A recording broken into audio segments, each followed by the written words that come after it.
What's up guys? In today's video, I go on an iguana hunt in my backyard and I am using my bow to hunt these invasive giant green iguanas. And today, we got a world record size green iguana. Get ready for iguana catch, clean, cook. What's up guys? Darcizzle here and I'm in my backyard today and I've got my bow here, which is actually my fishing bow. Bought it a few months ago and I haven't yet to use it. I need to practice a little more as well, but I have some stinking big old iguanas in my backyard and they tear up my plants and eat my plants and I'm over it, sick and tired of it. So I'm gonna see if I can hit one today, and if I don't hit one, it means more practice. And if I do hit one, that'll be awesome. So we might have a catch, clean, cook iguana. But let's see if I can get closer to these guys and see if I can hit an iguana, and we'll see what happens.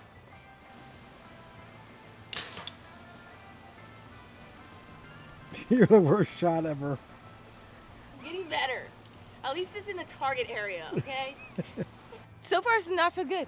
I gotta tell you, I'm not an expert at this yet. I'm an expert at fishing in some way areas, but when it comes to bow fishing, something I gotta learn. It's definitely a technique, and I'm left-handed, so I'm using a left-handed bow and all that good stuff. And Brian said I'm the worst shot ever, but I'm definitely within like 6 inches of my target, so I don't think that's the worst shot. Like At that least far it didn't. away.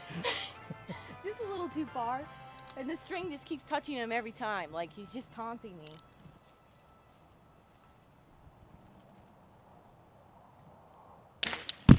Got him. All right, so he's kind of in the water right here. He's dead. I think she's probably stoned him. He's not swimming around no more. I can't see him, but Darcy's gonna get in there with the gaff and fish him out. Exactly. I'm pretty sure he's dead. I mean, I don't see his head. Got him! Oh my he's God. stoned, bro! Killed my first lizard! The green iguana. The green invasive iguana here in Florida. That's not a bad one. That's a smaller one, actually. And we have some monsters. Monsters I'm talking about. One of these days, I will show you, but we have 5-footers on this dock. I stoned him good for being a bad shot, Brian. Just saying. You did? I crushed that lizard. We just disposed of him humanely. He is dead. Dead as a doornail. And that's what they want you to do. They want you to remove these invasive species. And I'm going to show you what they did to my plants, too, because I'm over it. I'm fed up. Nice. That was epic. Little short shot there within 3 feet of him, but I nailed him. Stoned him is what you called. All right, y'all, look at that. Another big male. He's actually a little smaller than the male I just killed, but you can see how close I'm getting to him. I'm actually probably 6 feet away. He doesn't really care about me too much, but he lives in our yard. And you can see the banana trees right there. They eat the bananas, they eat everything. There he goes. But you can see right here, the bananas that they destroyed. Right here, our banana trees. So that's why they love to come here and they eat the bananas. And they totally ate all those bananas. They left some on the tree, but just goes to show you that they are devouring everything. Now let me show you my plants. This is just an example of the destructive damage that the green iguanas have done to my plants. My plants are in potted containers because here in Florida we just have sandy soil. It's actually just mostly sand. But you can see here they ate this completely and it died. That plant had a ton of leaves on it. They ate all the leaves off of it. That plant right there in the blue container was totally bushy and full. They ate the whole entire thing and left the top leaves. That plant over there is completely stripped. And then even this plant, for example, you can see the bottom leaves are totally destroyed because they ate the bottom leaves, but they can't reach the top leaves. Pretty crazy. Like I also said, iguanas make burrows and that's where they lay their eggs, and it's really dangerous because they do it by seawalls, they do it by underneath buildings and properties, and they destroy the integral structure of the building. You can see this particular seawall here is normal, and then the seawall falls into the water there and it's actually collapsed and fallen into the water because at one point in time, iguanas were right here on the side of our canal bank and actually nesting and making burrows, and it's no longer nesting ground, but just to show you the damage of what they did here at our canal.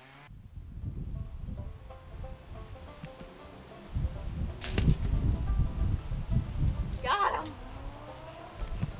So I finally got a second one, about the same size as that first one we caught, but I'm gonna still look for that monster. But we got him and we put him out so he did not suffer. Super happy though. We're getting rid of the guys that are killing my plants. All right, guys, it's day 3 of the hunt. It's time to go after an absolute dinosaur. This guy is huge. I mean, he's gonna be probably taller than me if I do get this thing. So I gotta get my bow set up here, and we're gonna walk over to my neighbor's yard because that's where he's at right now. And we're gonna try to make this as stealth hunt as possible and see what happens. By the way, guys, this is an AMS Hooligan bow fishing bow for, bow fishing. And I'm not an expert by any means. I just got this bow for my birthday a few months ago, and I'm really looking forward to using it out on the water. But I'm also left-handed, so this is a left-hand combo, which is probably rare to see. This is a True Fire hand release. I believe that's what you call it, or release. I really like it. It's nice and just fits right in your hand, and you pull this trigger here and it pulls. And I got this set to 40 pounds. So here we go. We're gonna walk over there, nice and quiet, see what happens. This guy is huge. Big ones are smart, so I'm gonna take my time, and hopefully this works.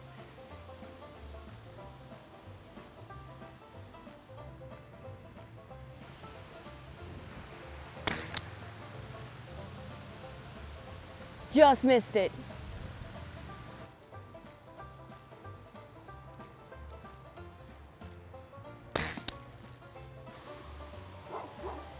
Still in the grass, isn't it? Day 4, y'all. We actually just got back home from fishing. We were out on our flats boat today, and just to check, quick check, because I always like to do this, a quick check for the lizards that are here.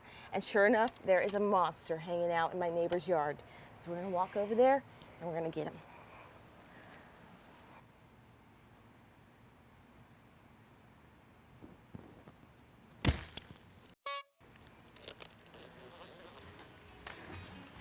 We'll get him tomorrow, see where he goes. They're really good swimmers.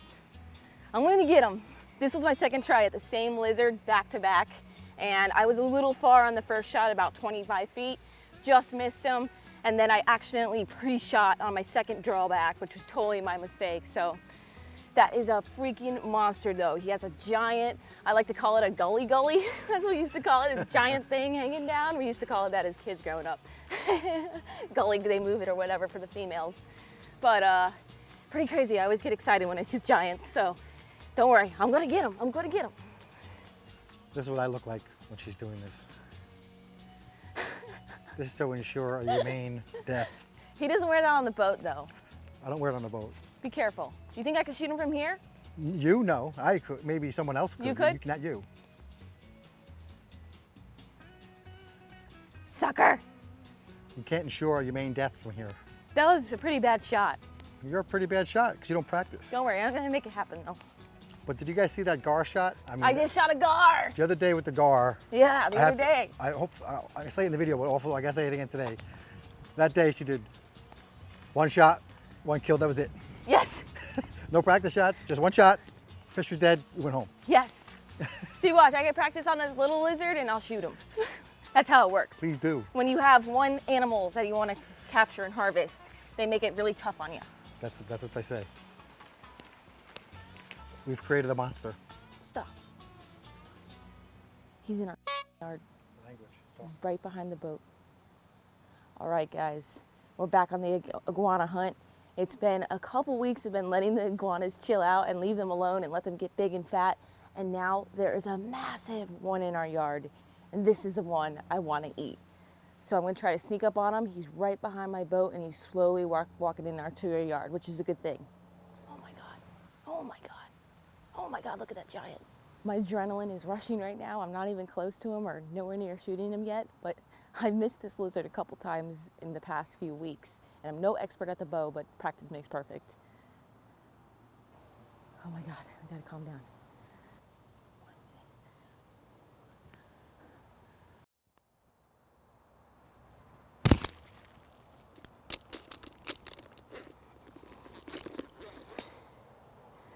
Yeah! Score! I got the dinosaur! How powerful those things are, right? Yeah. Absolutely insane. Shot him perfectly. I totally let myself calm down, which is what you need to do when your adrenaline's rushing and you're shaking like crazy. That always happens to me right before I shoot a giant lizard. Calm down, made this shot. He was staring right at me and started shaking his head a little bit, and then perfect shot, just nailed him. And of course, quick and easy, painless death on our property.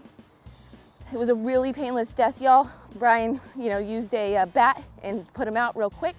And again, you're allowed to harvest these guys and shoot them on your property. And that thing is a dinosaur. That thing eats so much of our, so many of our plants and flowers around here. One of those just is destructive damage. It's insane. All right, guys, so I just wanted to show you this giant male. Just look at the underneath of him. He's huge, he's fat, and it's a male because you can see they got these big jaws. You see him hanging down in that big, what I like to call gully. I'm not exactly sure what the right term of that thing is, hanging down, but that's how they attract the females.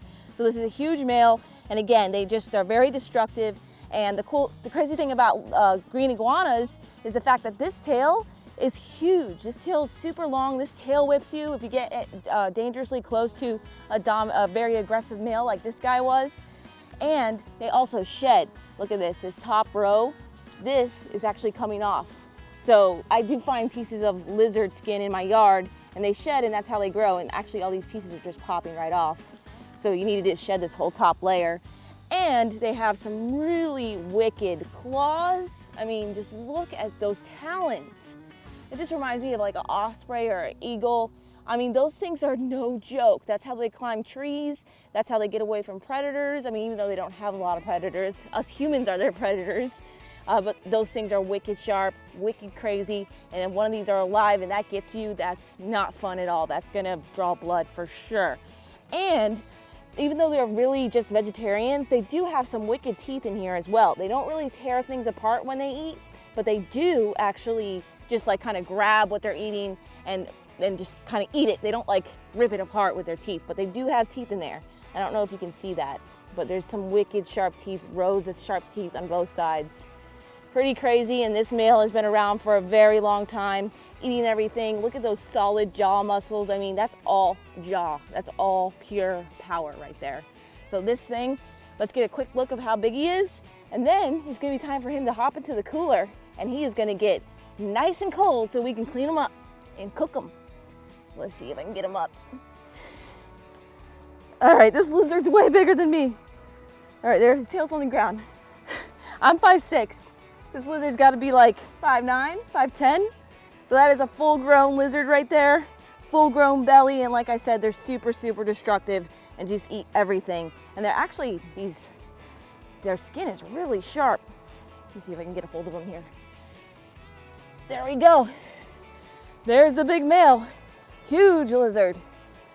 All right, so I'm so happy we finally got him. That was an epic hunt, made it happen.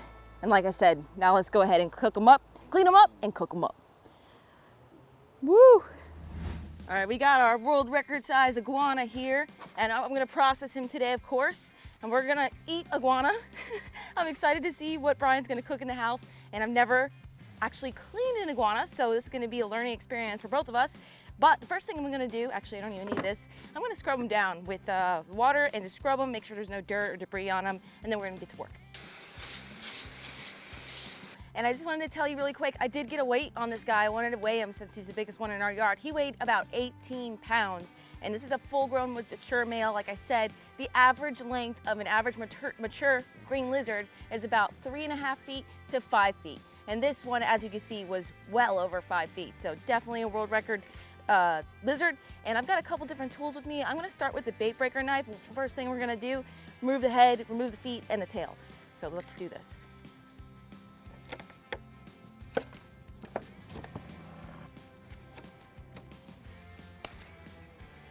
All right, we got all the extremities off of this giant lizard. Next thing I'm gonna do is use the same knife, the bait breaker, which I love this knife. It's an awesome little sharp knife. I'm gonna link all their information down below on Smith products, but we're gonna take off this top portion. This little rigid row of spines, or whatever the heck you wanna call them. I also want to mention too, while I'm doing this, don't forget the holidays are coming right up real quick, the end of 2020. So don't forget about all the awesome stuff that I have on my website, like these awesome fish hook and anchor bracelets that I'm currently wearing, adult and child sizes available, as well as a lot of awesome sterling silver necklaces, fish hooks, all kinds of awesome stuff like this beautiful redfish pendant I'm wearing. I hand tie all this stuff myself, so check that out down in the description below if you're interested in supporting our channel. Wow, it's getting tougher as I go down the tail. Now, I'm gonna go ahead, turn him around, and gut him. We removed the innards, and we got a hollow cavity in there. Sorry guys, didn't want to show that in this video, and for YouTube, I don't want to get in trouble or anything or strike on my channel. But anyhow, it's already out. Now what I want to do next is we're gonna actually skin him and just remove it, kind of like an alligator, I guess you would, very similar to a gator. But first thing I need to do is I need to score it. So I'm gonna make scores down both of the legs and then down the tail, and then we're just gonna start ripping off the skin here.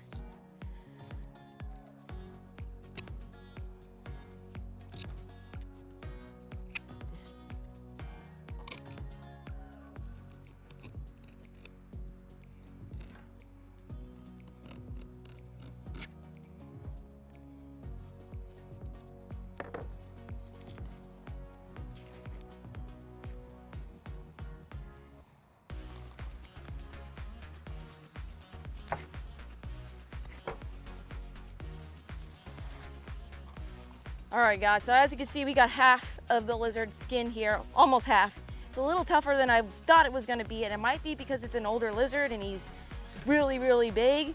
Also, I know a lot of people like to eat the smaller ones, just as it goes with fish. Smaller fish are better than bigger fish, you know, same kind of thing. But there's a leg, big muscly leg right there, back leg. We're gonna pull that off and eat that. We'll pull off this front leg as well. We're gonna try that too. And then we're gonna get to the last part, which should be the best part, which is their tail. So we're getting the tail off there, and you see half the skin is off right there. And no, I'm not gonna save the skin to make something, a leather or something cool out of it. I would like to, but I'm sure it's a long, long process. But there you go, there's a leg, there's a body, and there's a back leg right here. Pretty cool. It's cool to look at. All right.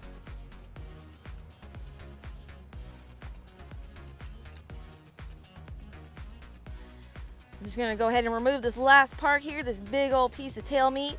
And I know that they just have one bone in the middle, so it's not like a fish. It actually just is the one tailbone, or one bone in the middle, so we're not gonna be eating around a bunch of pin bones or ribs, kind of like a fish would be, I guess. But there we go, there's a tail. So let's go ahead and bring it in the house and eat some iguana for the first time ever. All right, guys, let's do it. Welcome to another edition of Cooking with Puddin'. Of course, Star Sizzle or Star again. Thank you very much for cleaning that iguana. Pretty good for first time harvesting an animal and skinning it and everything else. That's a little bit of a skill. So I've got a delicious recipe straight from the Cayman Islands, and I think it's going to be actually good. Although I'm a little leery of this iguana, as I'm sure you guys are as well. So what we did, clean them off real good in the water, and under the faucet, of course. That's where I get my water. And we got these nice, delicious cheek meats also, which we didn't show you in that video, but we got some nice iguana cheeks, so just like grouper and red snapper. Hopefully those will be good here too. Then we kind of made it into some chunks, and I've been just kind of browning both sides in some coconut oil on the stove here, my jambalaya pot, I call it.